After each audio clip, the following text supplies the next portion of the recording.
everyone. This is Back to Black Faith and Finance. I'm your host, Charles Osugo, and today I have the pleasure of talking with Logan Jacovetti, creator and owner of Jacovetti of all trades. How is your day? It's going great, Charles. How's your morning going? It's really been a good one. Yeah. Get the pleasure of talking with you. Yep, we got our energy here. We're ready to go. Indeed we are. Yep. No sponsorship for rain, but it knows that it's running our bloodstreams. Yep. Makes early mornings a little easier, doesn't it? So, Jacovetti of all trades, is this a construction company? Yeah, that's what it started out as. My wife actually came up with the name, and last year too, we created an Instagram account, Jacovetti of all trades, just to help track things that we were doing, kind of like a picture diary in a sense is what it started out as, just so we could take pictures of our real estate projects that we were doing, and it's kind of become a fun thing for the two of us to enjoy doing together. So yeah, construction company and Instagram account is what we got. Okay. And the components of the business, is this you and your wife? Or For the construction company? Yes. Well, we don't do a lot with it anymore. Originally, I had gotten laid off due to COVID from my day job last year. And just in the meantime, looking for something to do, I created this company just to start doing my own projects for people. And then this last fall, I started working at 3M's incinerator in Cottage Grove. So I'm not doing a whole lot with the construction company anymore just because that job takes up a lot of my time. Mm-hmm. And are you planning on getting back into real estate? How does your position look right now? Yeah, we still do a lot with real estate. So the construction company was just something that I did through most of last summer and fall. And then I started this job. But the whole time we've been doing real estate related things. And that's also why I took this job as well, just because I felt like it lined up well with our real estate goals. So yeah, we've been doing real estate things, I guess you could say, for probably 3 years now. I guess you'd call us buy and hold landlords, but we like to work on property as well and do rehabs and stuff like that. So the carpentry, Jacovetti of all trades business side of things worked pretty well with doing rehab related activities. All right. So did you, with Jacovetti of all trades, I was almost thinking of general contracting. So were you more specialized with carpentry? Yeah. So I, for a year or two, I did commercial drywall for Anderson Drywall, and we did framing and drywall. And then I had gotten laid off due to COVID, just because everything had gotten slow. And I wanted to learn more too, and keep working during that time. So that's when I created the company, and then I went out on my own and started doing framing and drywall projects and whatnot for homeowners or for real estate investors or for other general contractors. And then throughout last summer, I ended up getting hooked up with a master carpenter, and I wanted to learn more about just finished carpentry, like trim and hanging doors and just some stuff that really interested me. And so I ended up working with him for a good part of last year as well. But since he hired me out as a 1099 contractor, I still had to have the Jacovetti of all trades business name, just because I wasn't technically a W-2 employee. So that's more what it transitioned into, almost like an apprenticeship in a way, just so I could continue to learn from him and just get better at what I was doing. You know, I did drywall and framing, and that's more rough carpentry compared to finished work. And so yeah, it was a good smooth transition for last year. And what to you were the benefits of apprenticeship? Oh, I just love to learn, man. I love being able to be around people that are good at what they do. I think it's really fulfilling and fun to watch people that are a master at their craft. And I knew as soon as I started working with this guy last year that he was the real deal. And I just wanted to be around him. You know, I wanted to continue to learn and get better at things that he was already good at, so I could work on my skills and transition that into having the skills to do that for our rental properties or for flips that we were going to do. just so I could do some of the work myself that way. So it was a really good and natural transition to go from doing my own work to working with him and just getting to that next level to learn more on the finished side of carpentry. All right. And how did you begin? How did you find this master carpenter? So actually, when I was doing my own work, just during that period of time, I wasn't necessarily looking to work for somebody else. And my wife and I are in just a life group through our church. We go to City's Church in St. Paul. And we were just getting to know some of the people that were there, some of the newer people. And one of the younger kids that was there was telling me about his uncle who does general contracting work. And naturally, I was like, okay, well, if he ever has any projects related to drywall or framing that he needs help with, here's my information. And I ended up talking to, his name's Andrew. I ended up talking to Andrew and finding out more about what he does. And basically we landed on, hey, I can work for you full time if you're willing to teach me some stuff. And within, a couple days of working together, we figured it was a really good fit. So it wasn't necessarily planned, it just kind of happened, but it ended up working out being a really good thing. And I worked for him for probably 6 months last year until I ended up getting into 3M. So yeah, it was by God's grace, it was a blessing that it worked out. Not planned, but that's how life goes sometimes. Indeed. And on that point of God's grace, what has your walk with God been like? What do you mean specifically? What were the moments that you felt? What was like your coming to God moment? Did you grow up and always feel like you knew the truth, or what was that moment that called out to you when you were just, this is it? Mm-hmm. Do you want the long or the short answer? I always love the long answer. So I grew up, I guess growing up, if you asked me if I was a Christian, I would say yes, but I never understood that or knew what that meant. It was just kind of what I would say. And, so I guess growing up, my mom was a single parent, and so things were pretty tough on us growing up. I have a younger brother and a younger sister, and we moved around a lot. And it was just kind of hard to figure things out as a kid. And even through high school, I was in different church groups and stuff through like New Wine or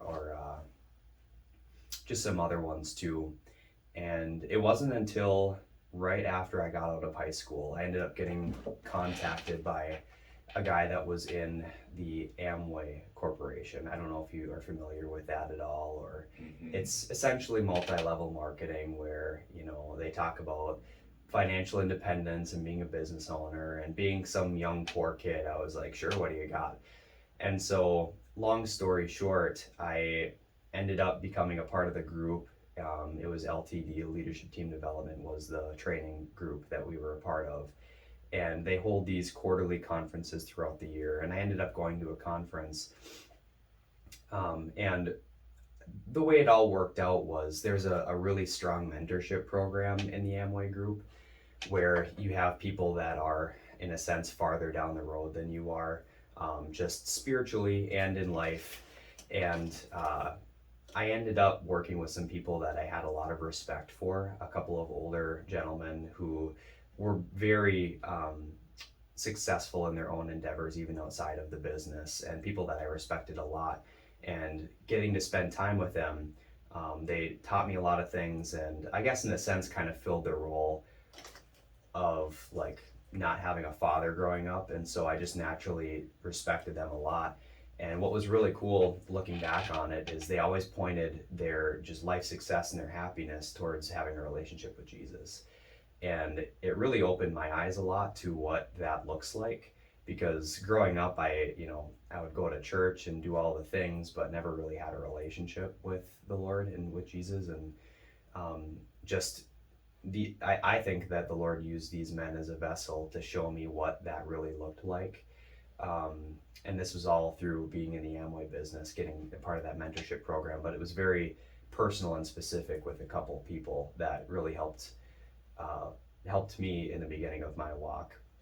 And I remember specifically we were at a leadership conference down in Louisville, Kentucky, and this was 7 or 8 years ago now, something like that. And they had an extra optional Sunday morning service where you could stay over and come to. And I was like, yeah, I'll check it out, sure. And I ended up going. And I remember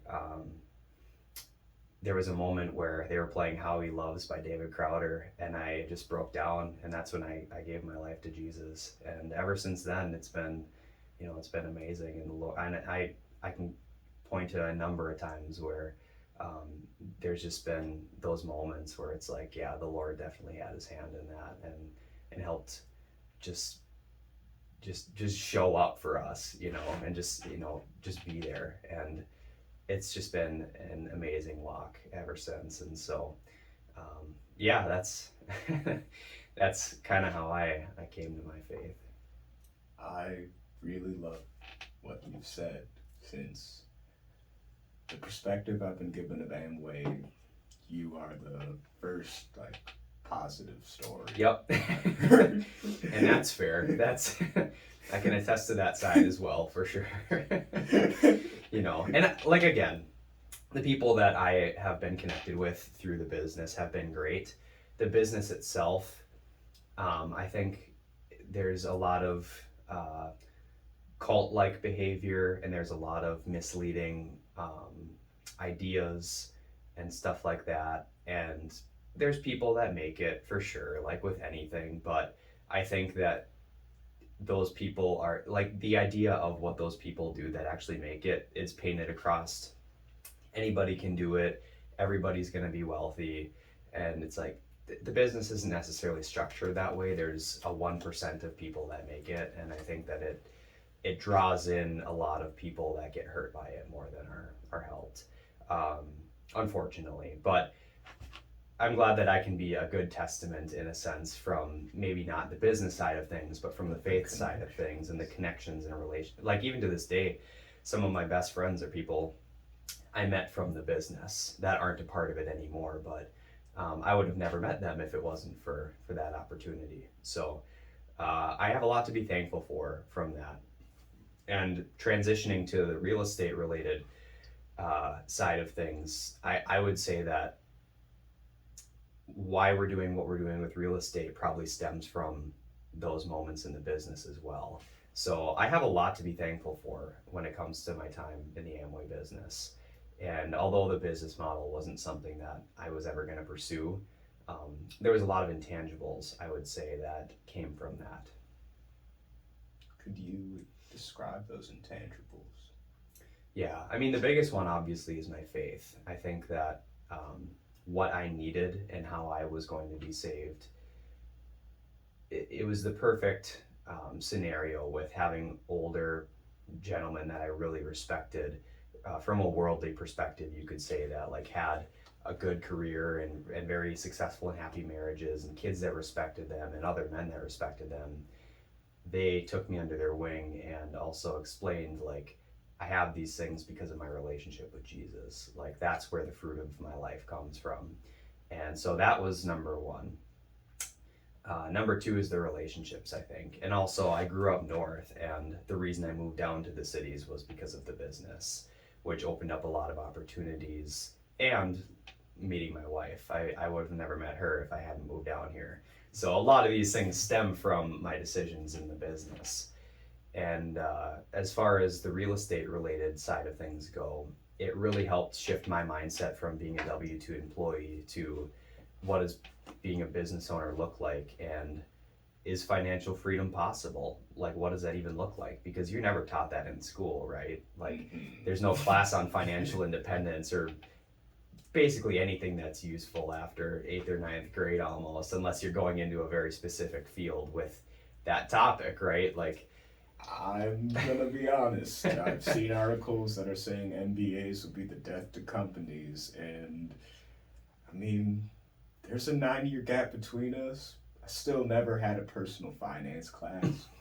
Graduated, which is sad. Graduated high school, graduated college, still didn't know how to write a check. Mm-hmm. Or what taxes are, or how to fill out a W-2 form for your job, you know, nothing with, or even personal interaction, you know, dealing with people, or like a sales course. Like, there's nothing like that in high school, but those are the most practical things going into adulting, right? It'd be nice to have some of those arrows in your quiver going into the real world, but people are just unprepared. Or just a bow. Yeah, yeah. Or knowing what, you know, that you're gonna need it someday. So do you have any children? No, we don't yet. All right. Yet. Yet. I hear the plan. Yeah. So, in that regard, what are things that you want your kids to know? Well, I think about these things a lot, so it's kind of a deep question. I think most importantly, I want them to have a relationship with Jesus. I think a lot of that stems from the example that my wife and I set with how we act and how we treat people, and that's the most important thing.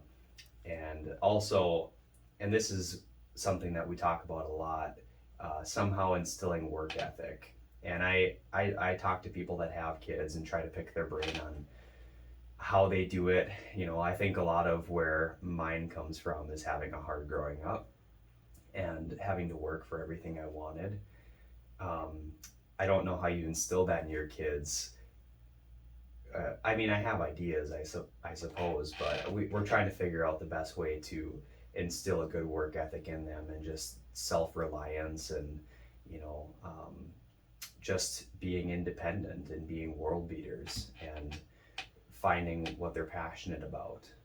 And so just setting them up to be successful, just in every area of their life, or giving them the best opportunity to do so without spoiling them rotten, you know, and setting themselves up to be dependent and like needing help from the government or from other people. So yeah, I think those are some of the biggest things, and just treating people right, you know, being good people and strong people. And so, you know, it's a lot. The world is a pretty rough place sometimes, and I think the best thing that you can do as parents, coming from the perspective of somebody who's not a parent, is just to set them up for success, and not, you know, not make them dependent. I think that's a crime to do that to your kids. And so yeah, my wife and I talk about that a lot, just on different ideas and things that we can do to empower our kids, and to, you know, not be their friend before they're 18, I guess you could say. Later on in life, yeah, but that's not your role when you're their parent. They're what was that? I'm thinking so my parents, I'm a first generation American, so Okay. their perspective of being from a different country, I always felt guilty when I'd waste food, because they would, when I was a kid, they didn't tell me it was a joke, but they were just like, you see those kids in the UNICEF commercial? We used to be like that. Oh boy. And you don't know, right? I didn't know. So there was just that of glamorization of like, wow, my parents, like, they crossed the Atlantic Ocean. Yep. To make a better opportunity for me and my siblings. How am I going to fit into that box? And Sure. for me, a lot of it came down to reading. Like, I remember being 11 and I was reading the parenting section of the library because I wanted to know what was going to happen to me as a teenager, that people wrote so many books about teenagers and dealing with puberty. I was terrified of growing up. Wow. And then really Millionaire Next Door or Everyday Millionaire, those have given me perspectives on it. The way you talked about economic outpatient care, that Dr. Stanley wrote a whole chapter, maybe even up to 3, about how economic outpatient support destroys people. So giving your child or just people in your life initiative I feel that comes down to reminding them that what they have between the ears is more important than what's at the edge of their ears, like whatever they're listening to and everything. Really keeping that mental space of I can do it. I might not be competent, but I can become competent. Since making someone know that they can change, like, I feel that perspective is what helped you grow into what you are. Amway helped you find your way by giving you perspective. You saw role models, and you eventually fit into what, like, you became parallel with them. You found that path with them. And for me, reading is what helped me find my path, because the people I talk to compared to the people I've read about, the people I've read, the autobiographies, that's given me a path that I couldn't have even imagined on the people I know. But now it's coming to a point where the people I'm getting to talk to, it feels like I'm talking to someone I read an autobiography about. So, but that's that parallel you were talking about, right? And I think there's a lot of truth to be said about you don't attract what you want, you attract what you are. And I think you set that in motion properly by reading first, like reading about people that are up here, like you were saying, and becoming more like that, and having the ideas and maybe not mimicking ideology, but at least the idea of free thinking, and also having respect for what Charles thinks. I think that's a really important thing, as well. As a lot of people hear something and that just gets ingrained in their ideology and they don't meditate on it or think about it at all. But I think the best thing that you can do is entertain an idea even if you don't accept it as true. I heard that somewhere, maybe from a book at some point in time, and I just always think about that. Like, you want to listen to other ideas even if they're opposing what your ideas are, and meditate on them and think about them and just see if that lines up to what you think is truth. And if it does, great, and accept that. And if it doesn't, reject that, but understand it. And I think it's really cool what you were saying about that, because I've had a similar experience as well, where I haven't been reading as much recently as I'd like to, just being busy with things in life and whatnot, but I'm trying to get back into that. But there was a good 4 or 5 year phase where I was reading constantly. Books like Think and Grow Rich was a big one for me. And I've gone back and started reading it again. Or Wild at Heart by John Eldridge. That's a really, really good book that did a lot for me. And even now, somebody that I listen to on the daily is Jordan Peterson. I've kind of shifted from reading to listening to podcasts a lot more. Yeah, he's the real deal, man. I listen to him all the time because he just talks about responsibility, and I think that's a call that a lot of young men are looking for and almost need permission for, if you see what I'm saying. yes. And so I've really gravitated towards that, with just the idea of cleaning your room, right? Like, get your house in order first before you try and change the world. And it's been a really powerful message for me, and it's that daily dose of motivation. I probably listen to him at least once or twice a day, just 15 minutes, 30 minutes here in the car, or like at home when I'm working. And it does a lot for me. I'm really glad that he is, he's come back with his health and whatnot, because the world needed him in 2020, for real. I'm glad to meet another Jordan Peterson fan. Yeah, that's cool. How have you been listening to his podcast for some time? For me, I had a phase this year where every day I was listening. On my way to work, I'd listen to one of his lectures. And I love his mental openness, because it's been something that's a friction point. Some people think, wow, crabs to society? Yeah. You are so intelligent! Versus crabs and sociology? Who is that? Right. But I'm on the celebrating it side. Right, yeah. So, yeah, I'm I've just been the oldest sibling, so I hope that any kid I have is, maybe they don't have a love to learn. I mean, a love to read, but they have a love to learn. I don't care if it's the sheet music, YouTube. Speaking to that point, YouTube University, what classes are you taking? Who are your professors? It jumps around a lot, honestly. For a while, so now I'm listening a lot to Lex Friedman. I don't know if you're familiar with his podcast, but he's been having a lot of people on about just cryptocurrency and just it's a lot of things that I'm interested in. I tend to gravitate towards as far as just building my knowledge base. I don't watch a lot of things just purely for entertainment. It's usually like educational related purposes. So he's one that I've been listening to a lot. Obviously, Jordan Peterson is another one that I have listened to constantly for years now. Even before he was famous, I've been following him for a long time. Let's see. I listen to Graham Stephan and Meet Kevin. I follow those pretty closely as well, just because at least in the beginning they were a lot more real estate focused. As of recently, when they've gotten bigger, they've gotten more into different types of things, different types of investing in cryptocurrencies and stocks and stuff. And so, yeah, I follow them in the beginning more for real estate information. Bigger Pockets is another one that I'll still go back to and listen to here and there. There's a guy from Canada that runs an awesome construction YouTube channel. It's DIY Renovision, I think is what it's called.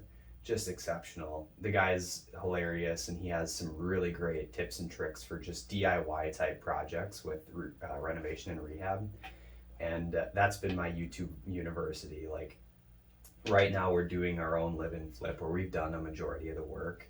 And even having a contracting background, there's still things that I come up with or come up against where it's like, I have no freaking clue, man. Like I'm gonna go check this out on YouTube. And so I'll go and watch it and watch a couple videos, and this guy just has videos for most of what you need to do to remodel a house, which is pretty cool.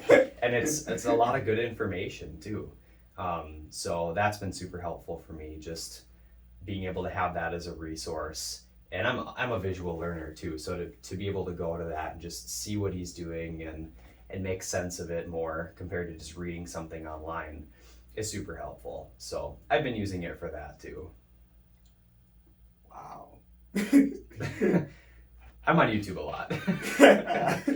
But it's helpful. Like I for real, I would tell my kids this, like almost you don't need to go to college, just find what you're passionate about or interested in and go on YouTube. There's so much information on there that is literally free. You don't even need to spend $100,000 on some of these courses that are on there, because it's like, there's so much information on YouTube. It's stupid. Like it is one of the biggest missed opportunities for people right now, spending $100,000 on some degree that they're not going to use, when they could just go on YouTube and learn real world skills and go apply them into this capitalist system and use that to make an income and make a living, and also just, or even find things you're super interested in and you want to learn about. You know, it's such a great resource. Mm-hmm. Since even those skills we were talking about, how did I learn how to write an actual physical mail? YouTube. Writing a check, Yep. YouTube. I learned how to tie a tie from YouTube. I didn't even know how to do that. Honestly, right? Like my dad, clip-ons. Yep. He just said it's more convenient, but I looked at Goodwill. Did they have clip-on ties? No. So I learned how to tie it, and I have that Banana Republic tie for $3, and I tie it with pride. Like a boss. Yep. That's awesome, man. Yep. Been there. That's so cool. So you watch a lot of YouTube too, or what channels do you like? Yeah, Graham Stephan, Jordan Peterson, Lex Redeem, C.S. Lewis, Meet Kevin, Bigger Pockets.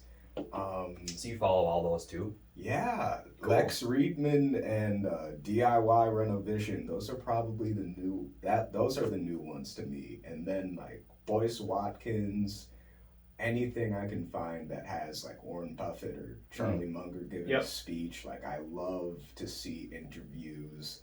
Milton Friedman too. Yes. And the greatest thing for me has been commencement speeches where they are congratulating the graduates, because I see all of these dropouts speaking at them. Yeah. And, don't you love that? Yeah. And I mean, for me, the best I've listened to has been Atul Gawande. He is I think he's a cardio surgeon, but a lot of his fame has come through the books he's written. And I just find it amazing because it always comes down to communication skills. And he wrote about near misses and how life is really made on your ability to catch near misses.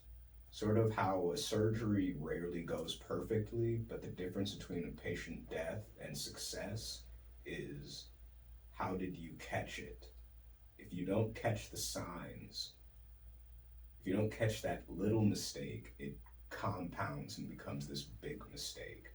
And I've seen that play out in my life because I felt when I was younger in my college, high school, a lot of my school phase, like GPA, grade point average, I had to be consistently excelling. Mistakes were not allowed. And when I had that mistake moment, it destroyed me because I wasn't used to it. No one ever encouraged me to make a mistake. No one encouraged me to learn how to rebound because I was never supposed to drop the ball. So a lot of growth that I've felt in this year has been learning how to navigate with, like, I don't see dropping the ball as a catastrophe and that means my life is over, everything is derailed and the whole plan is a show. I now acknowledge it of, okay, I need to improve my grip strength. How do I get better at carrying this? How do I carry more? Instead of it just being like, yep, I can carry 5 pounds and I need to make sure I never drop 5 pounds. I'm never allowed to drop 5 pounds. Now I'm okay with, like, yeah, that 5 pounds is going to drop, but guess what? That's preparing me to pick up 10, 15, 20, maybe even carry more than I even weigh one day. It's just part of the process. That's a cool realization for 19, man, for real. I feel like a lot of people live their whole lives and they don't realize that, you know. And then you're playing your whole life on defense. And I think what holds people back too is a lot of what success looks like is taking risk. But if you have that mentality, you're never willing to take risk, and I think it really holds you back. So what do you think was the moment that kind of had, like, the moment that you realized that was okay? I forgot to sign into the computer. And I failed a nursing clinical class. Really? Yep. Okay. I was on track to become the youngest RN in Minnesota at the age of 18. And I forgot to sign out of a computer. And they failed you for that? Yeah. I suppose that would be a HIPAA issue, right? Yeah. All right. And I could have gone back. Like, I could have just done the semester over again, just that one class, handle 7 credits, but something in me was just, I don't know if this is where my heart is. Were you doing it because you thought it was a good idea originally? Yeah, I always knew, I'm not sure if you've heard of Maslow's hierarchy of needs.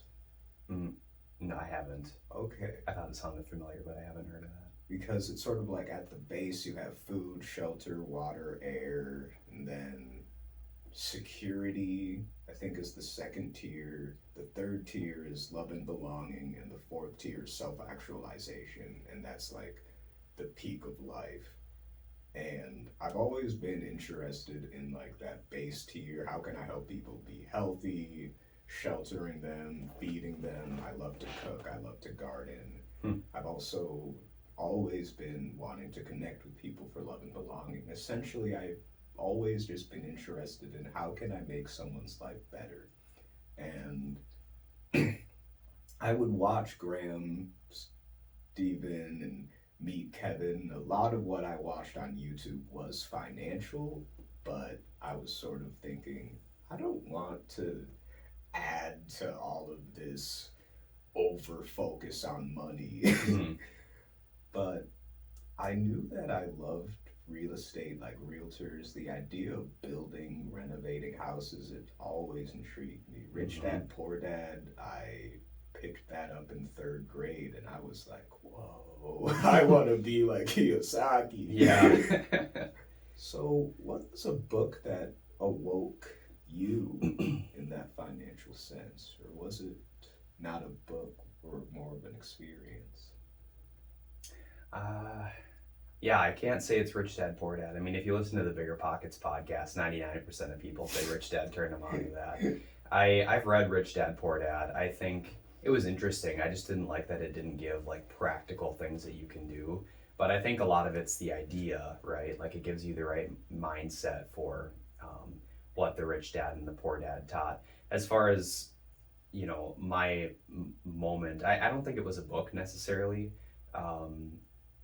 Just being a part of the Amway business really opened up my eyes to the dangers of pursuing a W-2 for your whole life. I think a lot of people find false security in it. And I have a number of different stories, just even in my very short working career, of seeing people that thought that was secure where it ended up not being secure for them. And I find a lot of peace in knowing that I can outwork problems, if that makes sense. And I'd rather depend on me for our financial security in the future than a job, if that makes sense. And so over time, I did research on what people that were wealthy did, and it almost always points towards real estate related activities.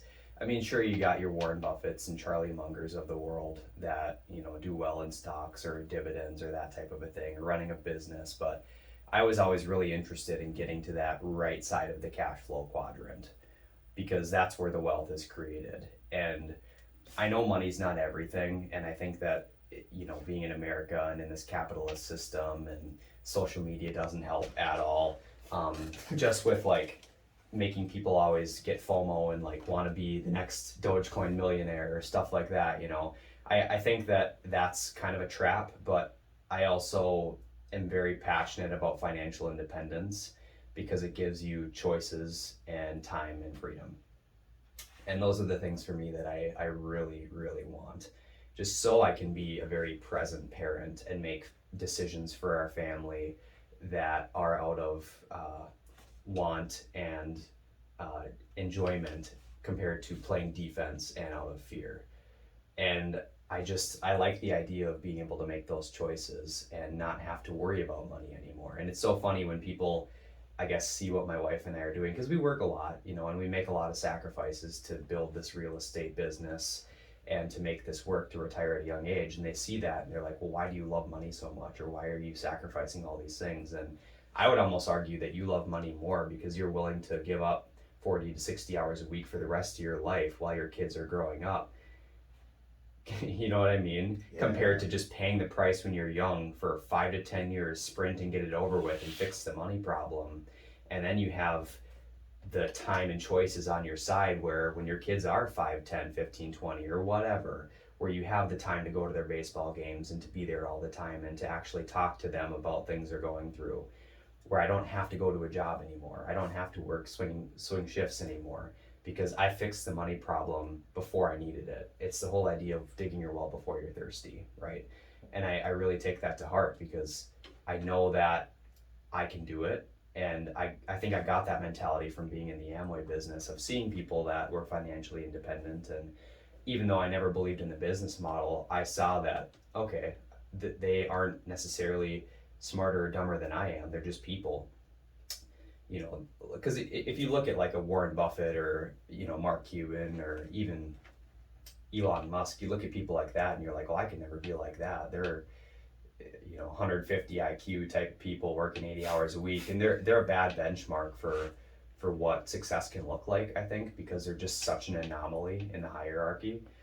But I think that getting exposed to just normal people like you and I that are doing things that aren't normal for a pretty relatively short period of time and seeing what the fruits of that are, like a 5-year sprint, you can be financially independent. That's a miracle message.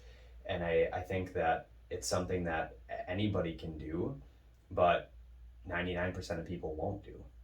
And that's why there's a 1%. So that's that's my long-winded answer. Woo! That was powerful. Digging your well before you're thirsty. I feel like you're gonna tell your kids that a lot. Mm-hmm. It's gonna be a statement that's maybe gonna take a few decades to understand. But when it clicks, yep, it'll hit. There'll be changed Jacovettis. Yep. I don't know. Do you feel like 5? Kids? Yeah. We'll start with 1 or 2 and see how that goes. I'm joking. Maybe I'm future casting. Yeah. I mean, we could, you know. We'll have to see. I think my wife wants maybe 3 or 4, and so we'll see how it goes, you know. Start with a couple and go from there. Yeah, I'll warn you in advance. Things change and you have 3 kids. I bet, yeah. But I would say for the better. You have an interplay of connections once it's more than 2.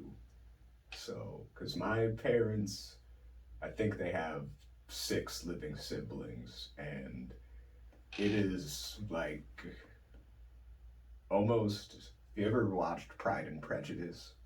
I haven't. No. But it just sort of feels like one of those dramas sometimes, the family dynamics. Yeah. I bet. When it was just me and my brother Jaden, then it's just like, okay, I'm here, you're here. But then my sister came along and Skyla was just like, all right, we're going to play this card game, but now we added 26 more cards to the standard deck. Have fun. Just adds depth to the layers of complexity with relationships. Yeah. And her being the baby she is, I've heard her talk to my brother like, it's okay, I know mommy and daddy won't say no to me. And oh my goodness. That's how my brother gets crap from my parents. Because my sister asks for it, and then she gets it, and she gives it, and then it's just... She gets away with it, or whatever she wants. The conveyor belt continues. It's empowering for her that she knows that. It's a lot of freedom. She's just 8 years old. Really? She already understands that if my 12-year-old brother tries, or if her 18-year-old brother tries, it might be a no. But if she asks... Oh, she's getting it. We're getting it. What an interesting dynamic. Since you said that you have a younger brother and younger brother and younger sister, right? Mm-hmm. And is your sister the youngest? Yeah, she is. Okay. Yeah, she's 21, so we're all relatively close in age. Mm-hmm. Yeah, for me, it's just 11-year gap for us. So I've watched them. At first, I started like a third parent for them, but now I'm like, my sister is seeing me more as a brother now, and it's been a good interplay to watch. Yeah, because you've seen the change. Yeah, And I really, I know that the people we're around change us. So I'd say the best blessing you could give an only child is a younger sibling. Because I remember asking my parents in second grade for a younger brother. And Really? he managed to come into my life when I was in third grade. Right afterward. You got what you wanted. Didn't know that he was already cooking in Santa's workshop at the time. Yeah. But That's cool though. You knew that at a young age that you wanted siblings. That's cool that you were able to get them. Yeah, it really is. Like, I think of what I'd be like if I was still an only child, and yeah, I'd have the PS4 release year and the PS5, maybe even an Xbox Series X, but I'd have all of these worldly things, but I wouldn't have this, my desire to connect wouldn't have been fulfilled, and I would have been a lot sadder as a man. So That's a horrible trade-off. yeah, Right? That when you think about it like that you're giving up a lot if you don't have those siblings. So that's a really cool perspective. because Maybe we will have more kids. You're talking me into it. I had a lot of toys. Like I was old enough as an only child to remember it. And yeah, there was some frustration. My third, fourth grade self is just like, are all of these diapers why I'm not getting toys like I used to? Now you're having to learn sharing. Yeah. Yeah. But, Sharing, that was a hard one. Yeah. But Probably served you though later on in life. It right? definitely did. And I mean, I'm just coming at it now and I'm like, what if Jaden and Skylar didn't exist? That, I don't want to imagine that. That's a nightmare. Right. It really is. Even for all the crap I've given them. Yeah. Yeah, but those are relationships that you can't replace. I mean, it's just you have this connection and this understanding between the three of you that you'll never find with anybody else. And just maybe not like, I mean, maybe, you know, if and when you get married someday, that'll be another just amazingly deep relationship that you have, but it still won't be the same. It'll be different than siblings because it's a different type of relationship altogether, but it's still one that, yeah, I couldn't agree more. Like my brother is my best friend, you know, it's that whole, like, he'll know what I'm about to say before I say it type of relationship. Right. And yeah, it's so cool. I don't know either what I would do without that. So yeah, thinking about that, maybe we'll have more kids, you know. Yeah. Yeah, I mean, I'm not gonna lie. It's not like it's easy, but it's, in my eyes, it's worth it. Because I thought I was satisfied just with Jaden, but then Skylar came to the mix, and I'm like, yeah, that's nice. Yeah. And even my sister's just like, oh, I want to be an older sister, and the parents are looking at each other like, I don't think it's gonna happen. Yeah. But honestly, I might even look into adopting or something, just to, like, I know I'm gonna keep my sister really involved, and I want her to be the best aunt she can be. That's awesome. Because then it's my financial burden. Right. Since my parents, they're just like, we're good. Yeah, 3's enough. 3 is a holy number anyhow. Right, yep. We'll keep the Trinity. So you're going to be adopting, you think? You know, it's definitely something I'd look at. That's part of why I'm doing this, because I've had the benefit of looking at a lot of people to help me figure out who I want to be, whether they were real or fictitious. That's why I read so much, just to make sure I had as many role models as I could. And I want to have that aggregation of people, because you changed based off who entered your life. And I want to provide a resource where people are like, okay, this is a path. This is a perspective to what it can be. Because as you said, we have these celebrities, but it makes us keep this, oh, I'm the 99%. I can't do what they're doing. But, yeah, it's a horrible hero, in my opinion.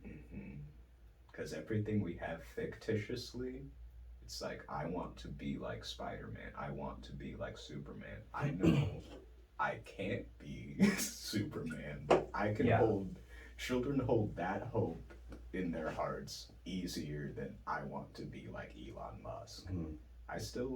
I've had high school friends, college friends, they still look up to fictitious characters. And they're like, I'm gonna be like that. But then they see people in reality and they're like, because I'm gonna be honest, Tony Stark, Elon Musk, what's the difference? Facial hair. Right. One's balding. That perception of this is how they look, but who can I imagine myself as? There's people that have an easier time imagining themselves in an Iron Man suit than driving a Tesla, than making Tesla. And I want to fix that. I want people to know that they can do it. That's really cool. And that's part of why I think I decided Back to Black. It's a play on spreadsheets, but also, like, you know, being in the red versus being in the black. But also it's a play on even the color, because black is everything. It's that symbol of unity, solidarity. And I want people to know that I have solidarity for their vision. I think they can do it. I know we can do it. It's just, why aren't you? That's a much better question. Yeah. That's cool, man. How did you come to wanting to do this? I've had a lot of voices in my life. Ones that have, like, I remember in 3rd grade, this kid on my bus stop said that I'm worse than Casey Anthony. I don't even remember much of that murder case anymore, but I remember feeling like absolute dog water. Why did he say that? I don't know. Such an offhanded comment. it was a mean one at the time, because like, I just remember Casey Anthony. It was like, I didn't even see her as human at the time. It was just this almost sociopathic character, the way that she killed a man. And well, she killed her kids. She, if I remember right, I think she drowned her kids in a bathtub or something. This was years ago, but yeah, I think she killed her kids in the bathtub or something like that. Just not even human, just a complete monster. Yeah. That's why I'm like, why was he calling like that? That doesn't even relate to anything. Like, essentially, like, this 5th grader telling me as a 3rd grader that I'm like Casey Anthony. That whoa, man. I felt destroyed. Yeah, like, all right. I've had kids are mean. They really They're are. super mean. And you know, it's just, I grew up with that sticks and stones may break my bones, but words can't hurt me. And it's just like, nah, sticks and stones can scratch my skin, but only words can break me. But they're also what created me and what built me up. Like, yeah, I've dealt with people that just were more toxic than cyanide. But I've also had people that were more healing than aloe vera in my life. Yeah. And I just want to stockpile on aloe vera conversations. That's really cool. Give people, I like how you put that. Give people that connection where it's just like, because you have Jordan Peterson, you have these 6 channels, Meet Kevin, Jordan Peterson, Graham Stebbin, like all of these people that you have, that it's just like, when I need to recharge, when I need to charge up, like, this is who I gravitate towards. I want to provide that for people. Yeah. Because conversations are what changed me. And you essentially want to pay that forward and become what helped you. Yeah. That's really cool, man. You're doing it. I think you're 100% doing it. I would have never guessed that you're 19 years old at all. Like, you are probably the wisest 19-year-old that I've ever met. It's really cool, man. Whatever you're doing, keep doing it. I stand on the shoulders of giants. Cause I carry a library in my head, and sure, there are times where I lose sight of the books and I come back to those painful conversations, but what's been amazing is conversations like these, and I know that this is how I can change the path for a lot. This is how I can change the path for my sister and brother. I need them to see it. Yep. Because people shy away from how great they can be. I don't want us to be focused on superheroes. I want us to become heroes. Yeah. I think that's such a cool message. And I know Jordan Peterson talks a lot about stuff like that too, with like being very careful who your heroes are. And I think that one of the best things that you can do in your life is just pick up the burden of responsibility and just show people that you can carry that, and we have the ability to do so. And it starts with cleaning your room, like he says. Like, it's little actions, I think, that prove to yourself and strengthen your own resolve that you can do bigger things. Because, you know, you see, like for me, I mean, when I first got started, seeing like the Grant Cardones of the world in real estate and stuff like that, I couldn't even relate. Like, that was such a far off thing. It's like, I could never be that, you know. But then I'd see things like Meet Kevin or Graham Stephan, or just honestly, what was more helpful was going to like real estate networking events and just meeting other people that were in the process of buying their first house, or maybe had one rental property, and just being like, okay, like these people are doing it, I can probably do that. And then after you start, you just essentially build on that over time. And I think that that's a universal principle in life. That's not just a real estate one. Like, if it comes to lifting weights, you start, you know, maybe more reps of a lower weight, and then you up the weight. And it's such a universal principle that like anything in life that can apply to, but you got to start somewhere. And a lot of people just lack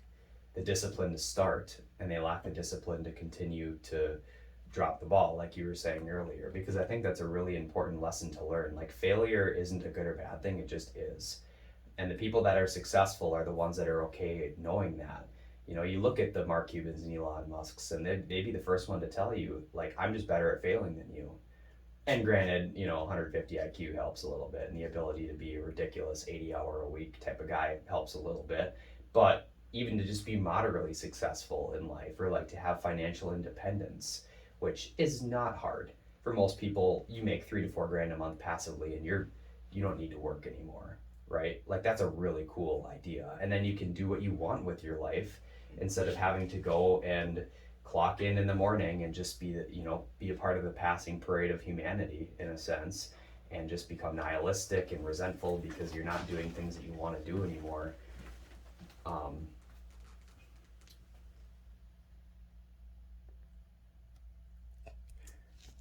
Oh, wow. I don't know how that happened. Oh, did it shut off?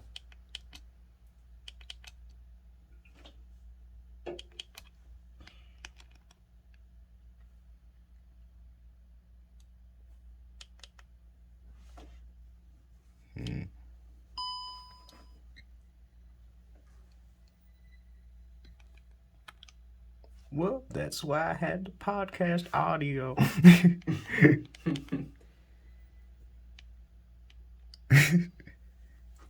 Did the video just shut off? No, the video didn't shut off, but it wasn't recording us. Oh. But, oh well. Yeah, whatever. They still hear the words. Yep. But yeah, as you were saying, just networking and just seeing that perspective, that, because I'd say a lot of it is a veil of ignorance. the way that it's portrayed, there's this immediate, you're different. But as you said, 3 to 4 thousand a month. So how are you accomplishing that? How many rentals do you have now, and how much do you hope to get by year's end and 5 years from now? Mm-hmm. Well, right now we have 3 properties: one single family, one duplex, and one triplex. And the first the first two we got through just traditional house hacking, where you live in one unit for a year, you get a nice low down payment to get in, and then you move out and keep that as a rental. And this one that we're living in now is just a live-in flip essentially, but we're going to keep it as a rental property. It's a single family up in Shoreview, and we're doing most of the rehab ourselves. But we'd like to have at least 2, if not 3 more by the end of the year. So we'll do one more house hack this fall. It's the last one we're gonna do. I was able to talk my wife into it, but it's a good trade-off because she'll get to be a stay-at-home mom, and that's what we want. And after that, then we'll get our forever home, the home we raise our kids in, not this fall, but the following fall. So, but yeah, we want to do one more house hack this year, and then at least one more property that we purchase, hire a general contractor to rehab it, just through some connections that I've made from networking, and hopefully do a second one of those before the end of the year, or at least start it before the end of the year, have it under contract and purchase it. So we'll do 3 more. We have some pretty big goals over the next 5 years. My wife and I sit down every year at the beginning of the year and draw out what our goals are. And obviously things change, right, over time. But I think that's been one of the most helpful things for us, is we communicate constantly about what we're doing, why we're doing it, because it gets to be long days. It gets to be long weeks and months of just a lot of work and sacrifice and things that we could have but push off, and just for this greater goal, this 3 to 5 year sprint of, if we do it now, we're set for life in a sense. And she's been so amazing with buying into this vision and being a huge asset, just with being not only an emotional support but a partner, and just incredible. Like, we'd never be able to do it if it wasn't for my wife. And it's so cool, man. I love marriage. Like, it's the greatest blessing. But yeah, so our 5 year goal, we want to get into larger multifamily, just because it's easier to manage, and economies of scale, which basically means you've got all these units under one roof, one property manager. It's just very simplified from an administrative standpoint.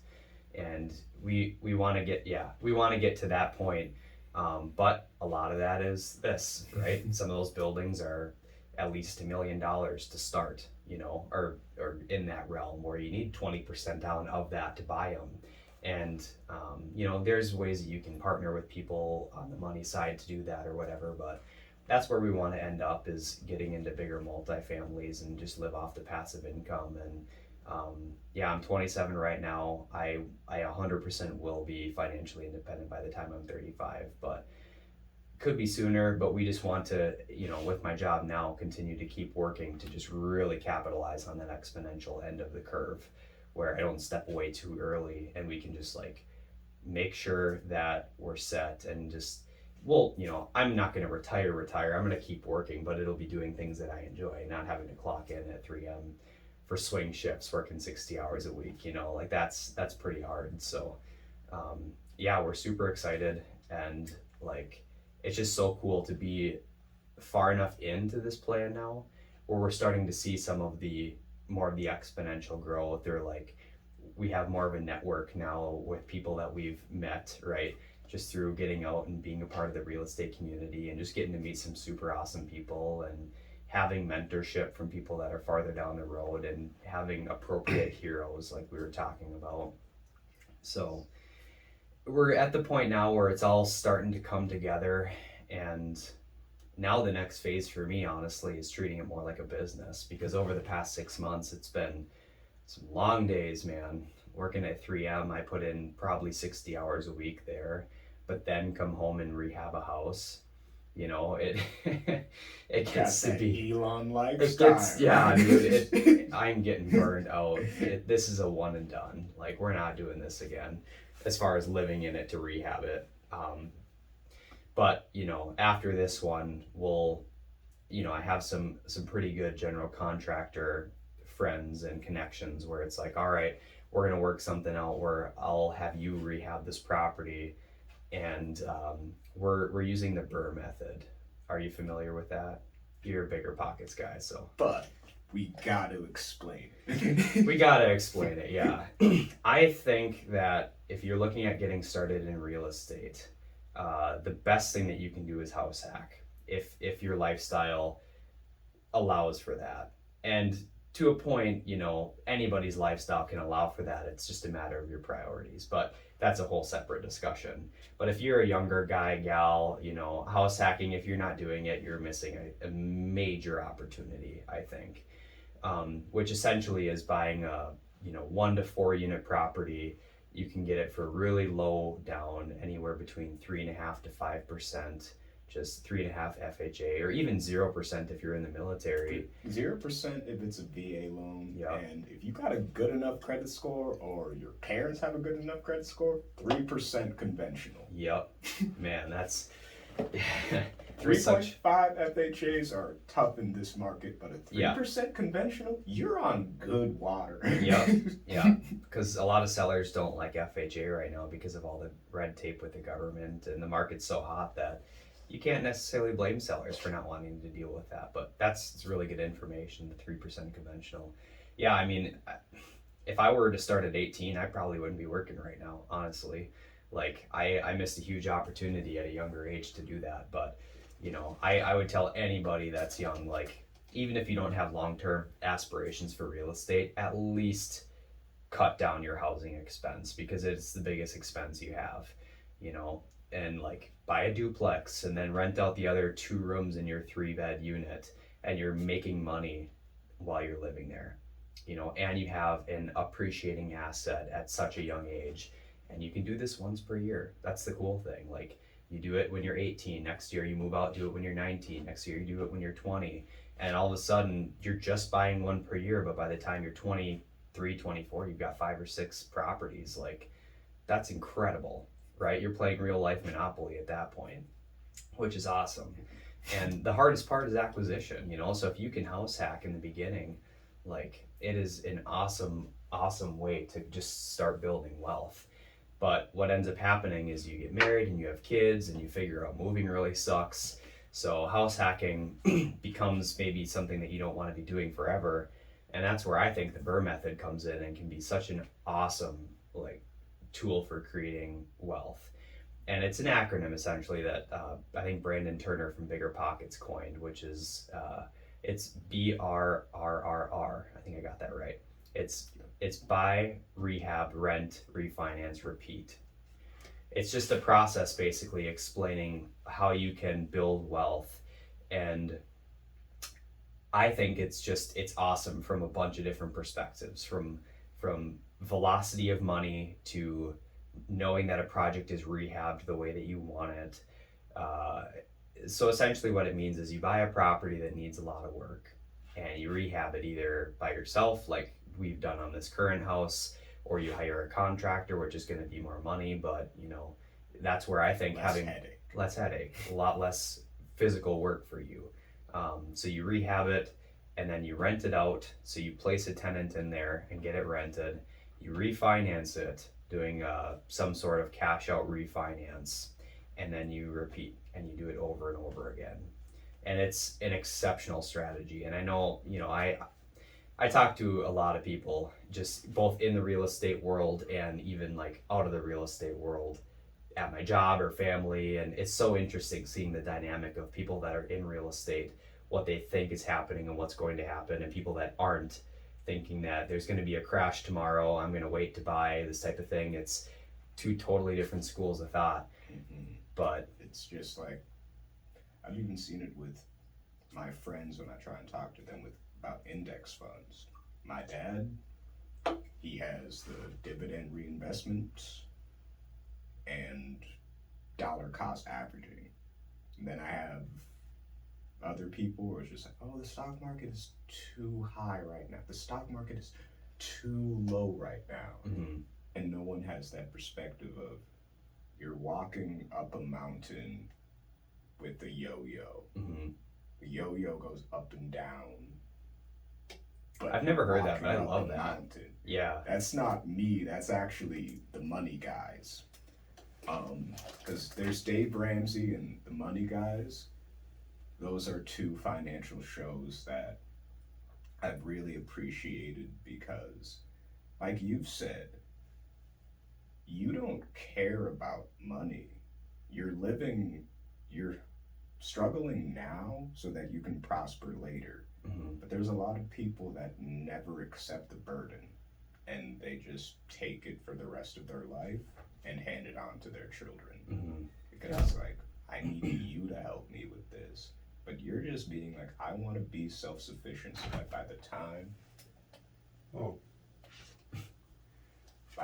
I have a kid, by the time I have a family, I'm at every baseball game. You're going to be sick of seeing my face.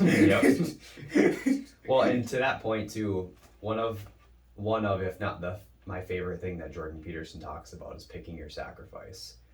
I think about that all the time because he's basically making the argument that like you don't get out of having a sacrifice in your life, in a sense, right? Like either you get to pick it at whatever age you are, you get to effectively pick what poison you want to drink, or it gets picked for you at some point. And that choice is yours. And I'm always going to lean towards picking my own, right? And that sacrifice for us is just getting after it for 5 years when we're young and paying the price at that point, because it is a price, right? Yeah. Like I have a pretty good job and everybody I work with is buying new trucks and all this type of stuff and they're constantly giving me a hard time about it and it's all fun and games, but it's like I drive a $1,500 1999 minivan. Don't care, right? Don't care at all. Cars represent. Seriously, yeah. I don't give a absolute crap about it, right? Because I know what that's going to turn into, right? Because burdening myself with stupid debt right now, that truck is going to depreciate. It's not going to pay for anything for me or set us up at all. It's not going to be something my kids even see someday. It's literally just me showing somebody else that I make money, right? And what's the point in that? That's just stupid. I would rather drive a really shitty car and save that money on insurance and car payments and all that stuff. And the van is awesome for doing rehabs because I can throw stuff in there, not care about it, just beat it up with drywall and debris. And then save that money over time, put that into assets that are going to pay me and get myself out of a job, right? And people just can't seem to tie that together. But then the people I work with will be the first ones to give me a hard time about like, oh yeah, you're going to make it in real estate, huh? You're going to be real wealthy and not have to work anymore. Like they don't believe it. It's like, fine, I'll just show you then. Like I'm not here to impress you. I'm just excited about the process and being able to get to that point in my early to mid 30s where I literally don't need to work anymore, right? Like I get so excited about that idea. I don't care what I drive or how many trips we go on or whatever. Like I think about it every day. Like I'm going to get to that point and it's going to be so worth it. And part of it is just proving to myself that I can do it. It's just about like having a purpose in your life and having a direction and goals. And I think that's been one of the best things for our marriage, honestly, where we have something that we can work on together and we can talk about and have a business together. And I think that that's one of the secrets to marriage that a lot of people miss on too, is having a joint purpose, because we don't talk about it all the time every day, because there's other things in life too, but it's so cool to have something with my wife that we can build together for a legacy and for our kids, and also to have our kids be a part of someday with our business. It's just such a cool idea, I think, and we're really excited about it.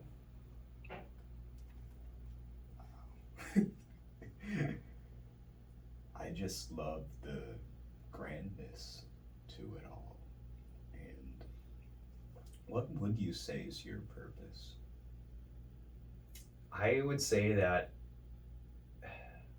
I'm still trying to nail it down and figure it out, because I've been thinking about it for a long time and I have a general vague idea. I can see the silhouette of what it looks like, but it's still coming into clarity. I know that it relates something towards working with younger men or younger couples at some point in time, and just very personally mentoring them, like from a financial perspective, but also just, you know, with marriage and kids, and just being very like close knit from a mentorship perspective, where it's not like creating this dumb YouTube course where somebody spends 50 grand and gets zero information. Like, not like that. I'm talking about like what we're doing right now, sitting across the table and like diving deep into your life and your concerns and fears and beliefs, and working through that. And, you know, not from a therapy perspective, but from a, I'm just farther down the road, and these are things that have worked for me and didn't work for me, and like, let's help you get through these things and just fast track that process. And kind of like what you were saying too, in a sense of like being the person that you needed at some point in time. Like, I really want to be able to do that and just like unlock doors for people, because the first property I went to buy, I went with this friend, I guess, who had really no idea what she was doing, and we looked at easily 50 properties before I ended, and I'm not even making this up, I'm talking like 8 to 10 properties a day for every Saturday for a month and a half type of thing. She was your agent. Yeah, huge waste of time. That is commitment, but also not a good MLS. Right. I know, yeah, I gotta give it to her, you know, she stuck with me and all this stuff, and like, I was new, I didn't know what I was doing, but gigantic waste of time, right? like a comical waste of time. Since how many years ago was this again? 3 years ago. Okay, the MLS was good enough. You needed a better search. This wasn't 2005. Like, yeah. So anyway, and I ended up going on Redfin myself and like finding a property up in St. Cloud and scheduling a listing with a different agent at the time and going to see it, and that was the one I ended up buying. And I still used the agent that I was originally working with. But anyway, it was just I was so lost. I had no idea what I was doing, you know. And had I had a mentor that could like at least point me in the general direction or help me out in the beginning, it would have saved me time, money, headache. I'd be farther down the road now, but I just didn't, you know. And it is what it is. It's fine, and like I'm where I'm at now because of those things. But I also want to become somebody who can help people that want it get there. Because even to this day, you know, I talk to a lot of people about real estate stuff, and you can tell they're interested, but they're not committed. And there's a vast difference. You know what I mean? And I'm sure with you meeting a lot of people too, there's a lot of people that you can see that are just interested in what you're doing, or people that might ask questions that are actually going to apply the information and use it for something. And that's the type of people that I would want to work with someday when I'm at that point where it's like, you can tell they're really hungry to better their lives and move forward. And those would be the people that I'd want to pour into and be an asset for. And so, yeah, I think long term, that's definitely something that I could see myself doing just on a very personal level. But who knows? I mean, that star could shift, right? That could turn into something else. But that's just the general idea of what I could see my purpose being. And also, I think it's important to be that example for my kids growing up. You know, we talked about this earlier with instilling certain beliefs in your kids and being an example. And I think the best thing that you can do for your kids is be somebody who's just going after it, you know, and so they can grow up seeing hardworking parents and people that are trying to better their lives and build a legacy and do it for Jesus ultimately, and just be good people. And, you know, I think being that example is the most important thing as far as what your kids are going to see. So yeah, that's the two sides of my purpose long term, I think. I see you as an amazing father. Thanks, man. Don't even know what your wife's name is, but I have faith in her too, Logan. Her name's Alethea. Alethea? Mm-hmm. Okay. That starts with an E? An A. An A. Yeah. Alethea. Yeah. Wow. That feels like a name with history. Right. That's what I've always thought too. It's like Greek, I think, or something. Okay. Yeah. Nice. But, yeah.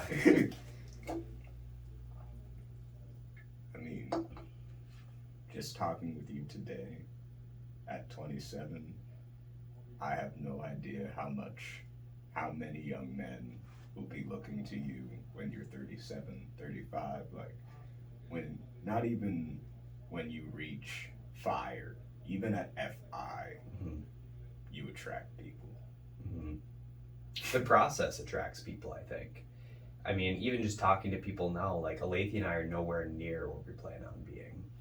Whether it, like real estate portfolio wise or like individual person wise, like I'm in the process of becoming right now. But I think that alone separates you, right? Like what you're doing now is different and weird and really cool. And that attracts people see that and they're like, all right, you're not doing normal things. Like what's going on? And I think that's really cool because people notice that and they see that, you don't need to be Bill Gates billionaire status for people to recognize you're doing something different, I don't think. So you can have influence even during the process, like what we're doing right now with this conversation, like people can gain a lot of value of people that are in the fight currently, I think, because I do, talking to you, right? Like I can tell that you're in it and you're doing it, and I gain a lot of life from that, and just iron sharpens iron, right? Like it's the idea of, talking to other people with a like mentality where you get empowered by that, just knowing that you're not alone and there's other people out there fighting the fight too.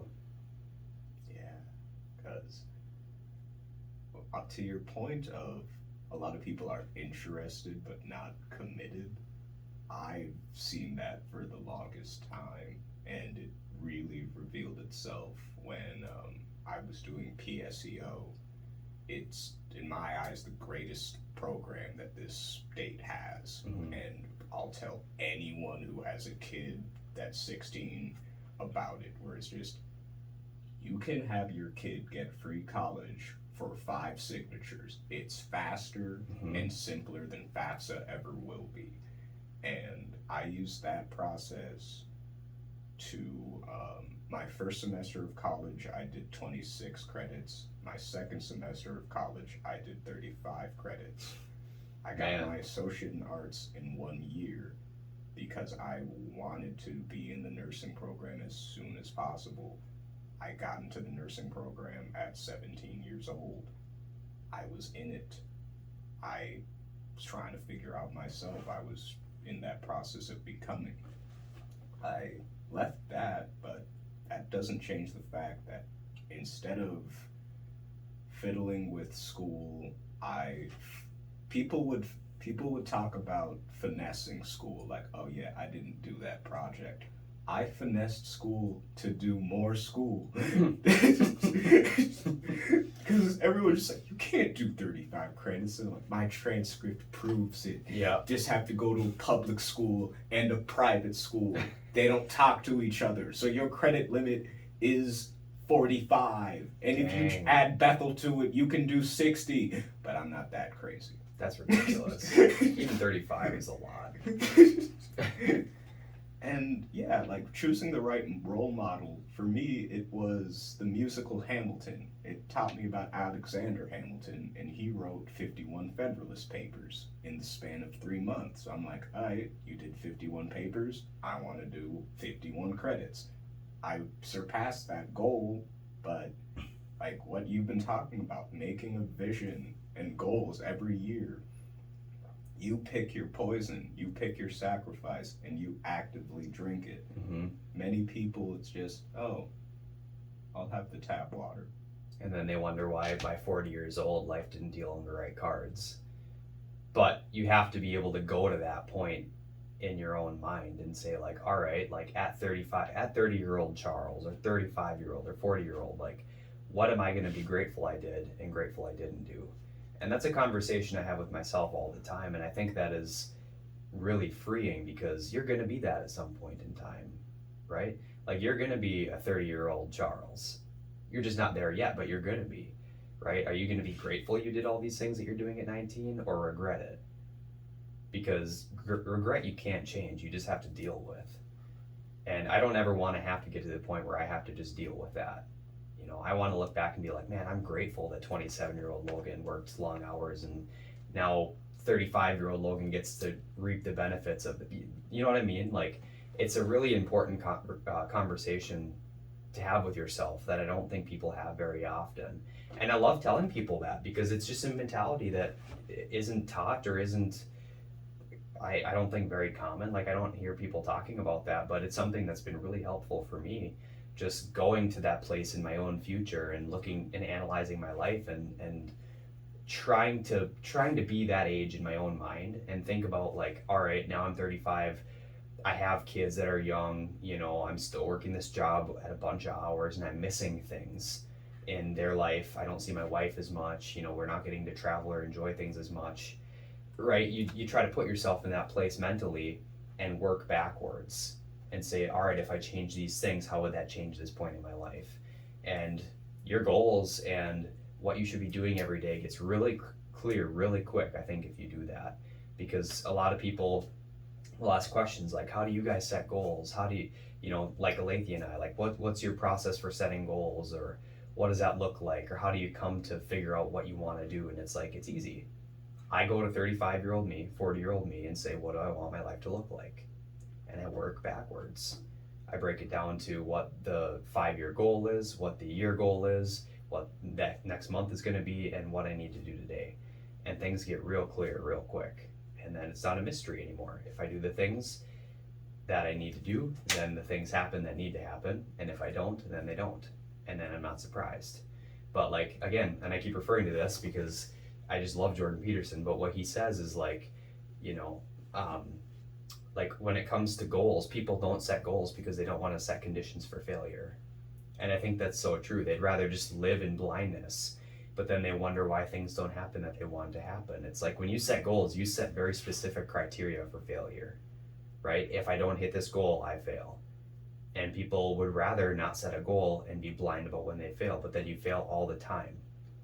And that's a way worse alternative than just setting a goal and failing and knowing that you failed, because if you don't set a goal, you don't know you fail.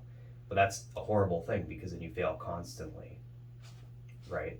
Yeah, because I can see it in real life too. I would say at least 1/3 of Americans deal with back pain. Mm-hmm. And it's just, we've normalized a dull pain.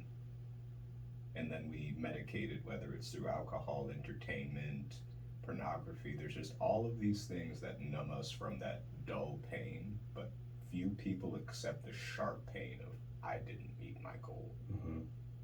I failed. They don't accept it when they're 30. So then, instead of being able to rejoice their life with integrity, being a great grandfather, awesome, great grandfather, they look at their life at 90 as they're hitting those autumn years, and when winter comes to their life, it's just that I failed. Mm-hmm.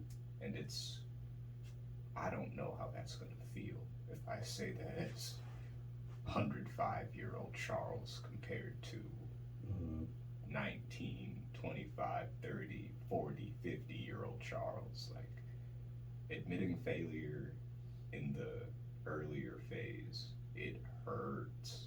It has hurt me terribly, but I know it can't compare to coming to the end and feeling that way. Because one you can change and one you can't. And that's the hard part, is imagine just dealing with a life where you didn't even come close to what your potential was, but just having to stomach that and know that there's nothing you can do about it. It's kind of like the I think it's like an old Chinese proverb of, like, what's the best time to plant a tree? 20 years ago. Well, what's the second best time right now?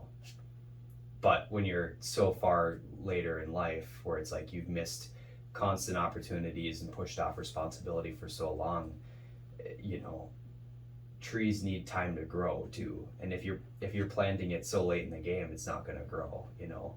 And I don't want to get to the point where, like, I'm having to realize that, you know. And I think that you're kind of sounding like that's something that you think about too. And it's really, it holds you accountable, I think, is the best way to describe it. Like, if you think about that a lot, it holds you accountable to doing things that are uncomfortable or when you don't feel like it.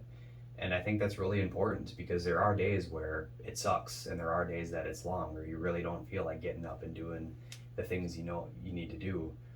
But when you think about these bigger things like regret and not picking up responsibility in your life, that is a way heavier weight to me than just dealing with things on the day, during like right now that I know I need to do.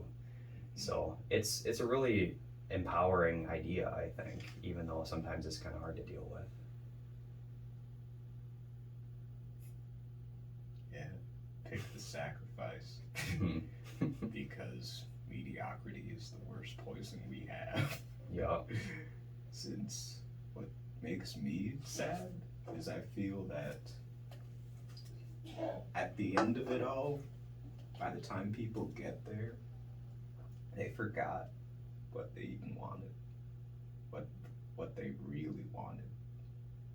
They accepted what's been offered, and accepting life to me is terrible compared to creating life, because you decided your path. You didn't just say, this is my family, I'm gonna be like my mom, or whatever my dad's like. I see all of these people and I'm just going to be like that because that's normal. You chose the extraordinary thing that you saw with Amway, and you've really capitalized on it. Yeah.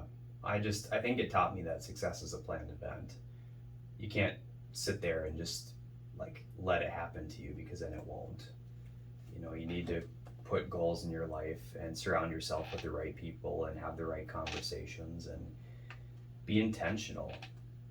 Intentionality is one of the most important things. And even this year, one of my goals was to get out and network with more like-minded people and surround myself with just people that are bigger than I am, and not just in real estate, but just people in general, because by default you're going to be around people that necessarily don't lift you up and don't, like the average of the 5 people you hang out with is who you become, both with your personality and with your income and with everything in your life.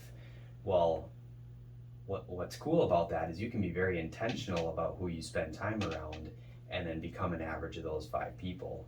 And it's something that I think is really important, but it does take a lot of planning and effort, but I think it's worth it.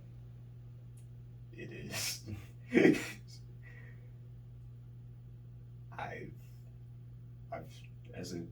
When I was younger, I struggled with it because it almost felt like all of my friendships had an expiration date. But no, I was just always actively choosing who I was around, and that wasn't normal. It's like, who are you, Charles? We used to be like this, and I'm like, it just changed. Yeah, you're not the same person anymore. And yeah, you're attracting greatness, and I know you'll become more of it. Thanks, man. I probably got to keep going here soon. This has been a great conversation, though. I know I told you originally 45 minutes or an hour. I didn't really necessarily know what to expect, but this has been a lot of fun, man. It's been awesome getting to talk to you and just get to know more about you and what you're doing with this project. And I think it's really cool. And I can tell that, you're destined for great things in your life too. You've got an awesome head on your shoulders and you're going in the right direction, and you're going to change lives and be an awesome example for your younger brother and sister. And they're lucky to have you too. Hear that, Jaden and Skylar? Hear that? You heard it here. So, yeah, again, thank you for this time. Just from how this has gone,